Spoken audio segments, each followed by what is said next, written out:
Before You Start Up Summary by Pankaj Goyal is an excellent guide for aspiring entrepreneurs with big dreams.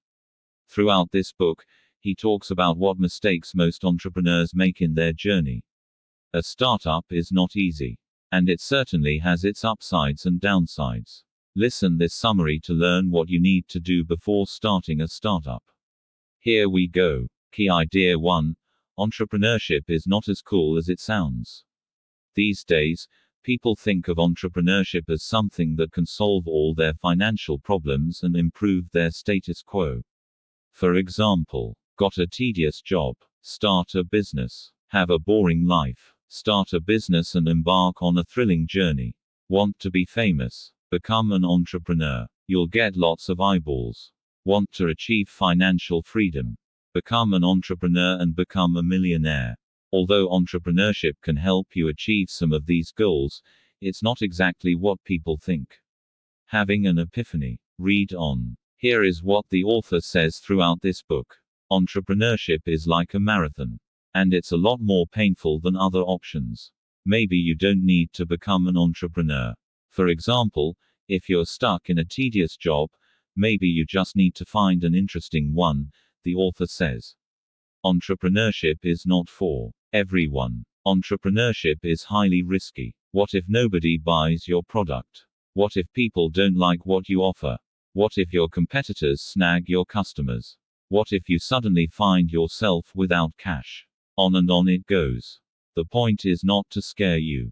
The point here is to let you know the truth. No matter how cool it sounds, entrepreneurship is a painful struggle. If you succeed in this game, people will make you feel proud. Everyone will talk about the stories of your success. And if you fail, which is highly likely, nobody will care. Getting the point now? Okay. If you wonder, if this entrepreneurship game is so risky, why did the author even bother writing this book about starting a startup? Yes, your doubt is logical. It makes sense. The author clears this doubt in one of his initial chapters. He just wanted to prepare the readers and tell them about reality. That's a good thing, isn't it? One has to be practical and aware of facts. The author doesn't want you to live in illusion and regret later. He says that if you prepare well, you can overcome all the challenges an entrepreneur faces in his journey. It's like learning the rules before playing a game, for the very first time. Imagine if you have never played cricket in your life. And then suddenly, someone gives you a bat. On the other side, there is a professional bowler who bowls at 100 kilometers per hour, random. What do you think would happen then? Let's hope you never end up in such a situation. But does that mean you can never play cricket? Obviously not. Once you learn the rules and practice a little, you can play any game.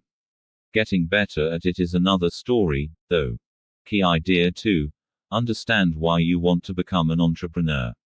The author says that people may start entrepreneurship for the wrong reasons. They see the flashy lifestyle of successful entrepreneurs. And guess what? They decide to pursue entrepreneurship as their career. Later, they realize that they have made a pretty darn mistake. They find that they are not prepared for it. That's the reason this book is for, right? Since you are reading this summary, you will never make that mistake. Want to become an entrepreneur? Find out why. Do you want more money? Do you want to thrill and adventure in your dull life? Do you want to help humanity? What is it you hope to achieve? What is your end goal? Wondering why is finding your why that important? Here is why. When you understand your why, you get a reason that keeps you going. As the journey gets more challenging and complex, you come back to your reason. When your business goes down, you remember how big of a change it brings to this world. A strong purpose helps you battle with internal, personal challenges that come as a byproduct of entrepreneurship. For instance, you may get depressed at times. You may feel alone. You may feel weak. You may think that you are wasting your time while your friends enjoy a vacation on an exotic beach. As an entrepreneur, your lifestyle will be way different than ordinary people's. Especially in the initial days, you will need the mental strength to stick to your goals. A lot of things could go wrong in the initial days, right? But, if you have a strong why, you'll probably overcome most of these challenges.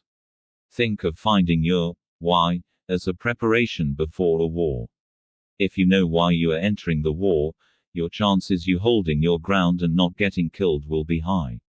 It's crazy, isn't it? An entrepreneur enters into the realm of uncertainty in the hope of emerging as a winner. So long story short, know your why. It prepares you for your journey. Key idea 3. Learn how to generate business ideas. You are going to start a startup, huh? What's your big idea? Can you define your startup in one sentence? What will you do? Who will you serve through your startup? Most entrepreneurs never start a startup because they think that they don't have a big idea that can revolutionize the world. And it's not their fault. We grow up hearing the stories of successful people like Bill Gates or Steve Jobs, who revolutionized the world with creative and mind-blowing ideas.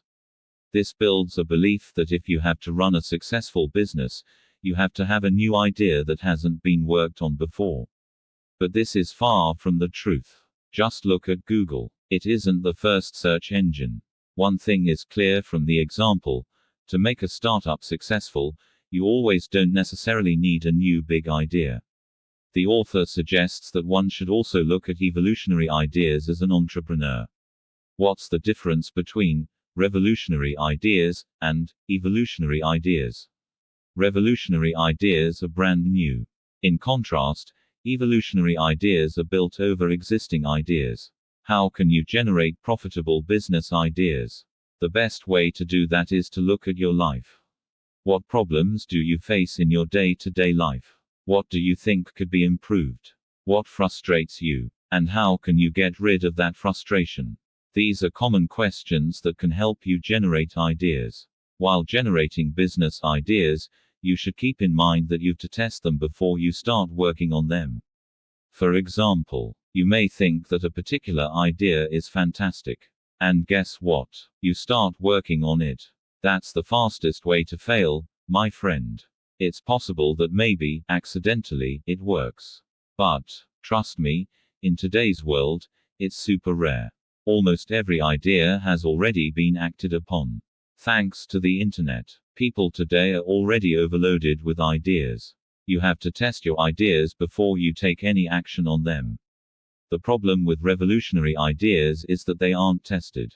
You'll have to spend a lot of time researching to test them before you even start thinking of implementing them. And still, you can't say that your idea would lead to $1 million business. On the flip side, when you have an evolutionary idea, you already know that there is a market. Evolutionary ideas don't require as much effort as the revolutionary ones to get tested. Your job as an entrepreneur gets a little easier when you work on evolutionary ideas. But this also has a downside. You face more competition. When the first search engine was created, there was no competition. When the first camera was created, there was no competition. When the first YouTube channel was created, there was no competition. You could get a crazy number of followers, right? But today, if you create one more YouTube channel, you'll probably find that there are hundreds of others who are doing the same things as you. And to beat that competition, you'll have to spend more resources. Whether you choose an evolutionary idea or a revolutionary one, your journey will be painful, especially in the initial days. Technically speaking, every startup goes through different phases. This is the ideation and testing phase we are talking about here. What if you don't follow any of these tips? What would happen then? Simple, you'll end up wasting your time. I can't stress enough how vital these two initial phases are. It's better to brainstorm as many ideas as you can initially without holding yourself back. Then test those ideas later. Don't try to do both things at the same time. This will only slow you down. Don't say yes for an idea if your friends or spouse like it. You have to make sure that enough people out there believe in your idea. To make it simple, find a burning problem in the market. Then think of an idea that might help find a solution to that problem. Or if your idea is the solution, that's even better. Sounds easy, right? Trust me. It's fucking hard. Maybe you find it easy. But for most people, this can be a hurdle in their entrepreneurial journey. And if you struggle with this phase, don't worry. You'll find one. Develop a habit of reading, which I already encourage my readers to adopt. When you read a lot, your mind gets fertile enough to produce new ideas. Talk to experienced people. Interview them. You'll learn a lot by doing so. Eventually, you'll find an idea that can be acted upon. Most people find this phase difficult and therefore try to avoid it. Result: they build the wrong business, which eventually fails. There are lots of things that we can discuss related to this concept. Reminder: don't forget all the ideas that we discussed above. Like finding your why. These, too, help in validating business ideas. Ignoring them can lead to failure. Pro tip: while you read this summary, realize that there is no such thing as a guaranteed successful idea. Only time can tell how right you are. Key idea 4: evaluate your business ideas the right way.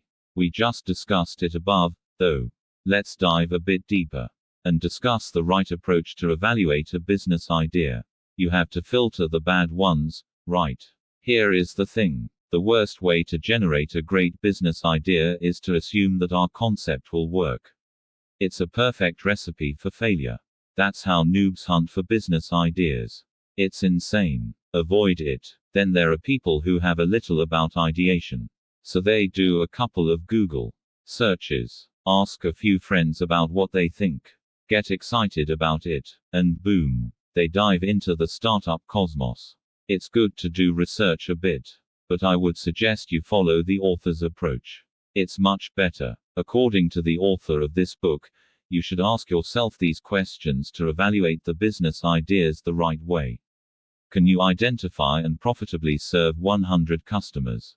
Can you find the cash? Can you sustainably acquire customers? Can you execute your idea? Does your idea fit into your why? I won't go too deep into these questions. You'll probably need to buy this book to learn more. But I will touch the surface, though. If not even 100 people benefit from your idea's execution, just drop it. Also, you'll need cash to run your business. Do you have any business plan to earn enough money to survive and compete? If not, find one. Is your idea even practical?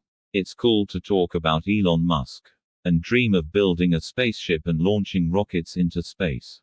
Question is, do you have enough money to hire those specialized people? How will you pay for them? Fancy ideas are suitable for dreaming. But startups only work with ideas that can be executed in the real world. Have you evaluated your ideas? Let me clarify. I'm not saying that you can't achieve something as big as Elon Musk. Have you surveyed many people and talked to experts related to your target industry? Forget about all that stuff. Is your why clear enough? Do you know why you are doing what you are doing? See what's happening here. I'm throwing lots of questions at you. Why? Because only by questioning yourself and your ideas like this will you evaluate your ideas correctly. You need to prepare before you put your first step forward. Remember the first two key ideas. That's awesome. Listen carefully. Key idea 5. Never choose a wrong co-founder. After spending some time on your startup, you might feel the need to hire people. You may try to find your co-founders. The author says that a startup's team is its heart and soul. Hiring the right people is incredibly important. As a founder, you should be cautious and strategic about who you hire. The author realized during his journey that one reason he failed at entrepreneurship was that he chose the wrong co-founder. Now, the question is, how to find the right co-founders for your startup business. And to get the correct answer for it, you must know why you may want one in the first place.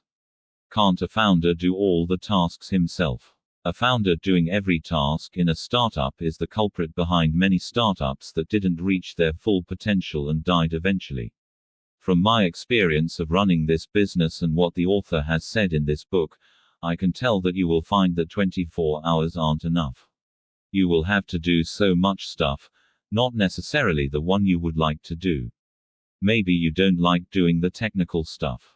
Or maybe you love to geek out on technical aspects of anything. Also, not all is about a person's interest. You can't be good at every skill.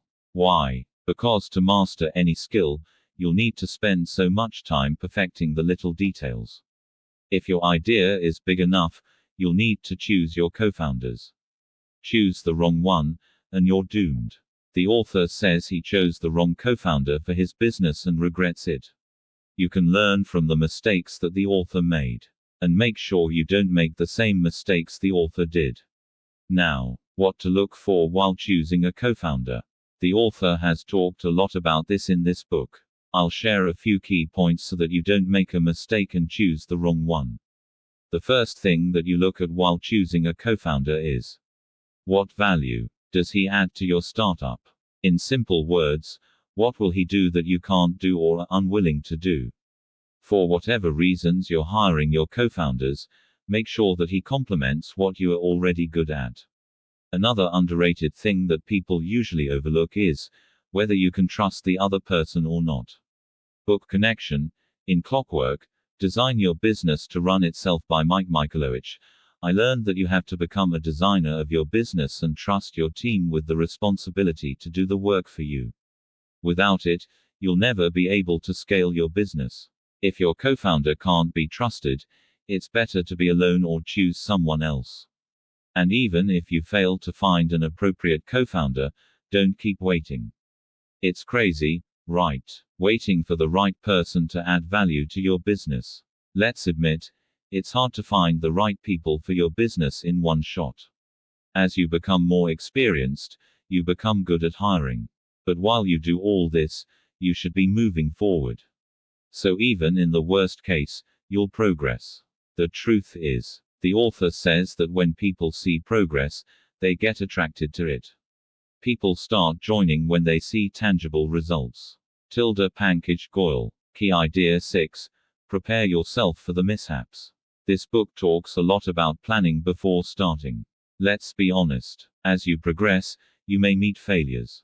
The pain due to those failures may vary depending on your investment.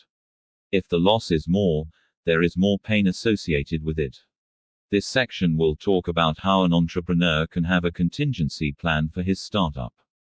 To run a business or startup sustainably, you need a source of cash.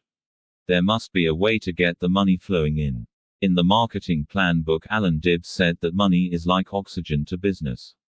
If you do not have profits, your business will fade away eventually. Ever heard a business story that grew on losses? Well, if you've got investors, it's a different story. But they will, too, expect returns for their investment. In short, you need profits. In any startup, there are ups and downs. So do you have any plan if the cash starts depleting? Can your family or friends help you? Listen, you need to be very strategic. And if you have things planned out and documented, you'll be much better prepared and overcome all the challenges. The key takeaways from Before You Start Up summary. Here are the key points or takeaways from this extensive summary. Entrepreneurship isn't as cool as it sounds. Understand why you want to become an entrepreneur. Learn how to generate good business ideas. Evaluate your business ideas in the right way. Never choose the wrong co-founder. Prepare yourself for the mishaps. Before You Start Up review. This book is best if you don't know much about starting a startup. I'd say that the book I got had low quality pages. Nevertheless, the information provided by the author is gold.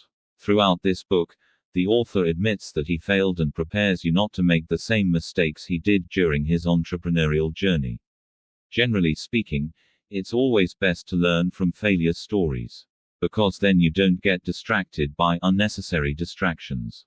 You learn things you should avoid right before you start a startup. I'm not saying that success stories are not helpful at all. Think of the last time you heard the success story of an entrepreneur. Now, remember how many YouTube channels and media houses covered that story by adding magnetic elements to it. 9 out of 10 startups fail. Generally, people don't talk about failures and primarily discuss success stories. Success stories give us hope, right? But the truth is, when you study failure stories, you learn more about How not to fail. Success stories are great to hear and often motivate us to get out of our comfort zone. But they don't necessarily give you the complete picture. Please like and subscribe my channel.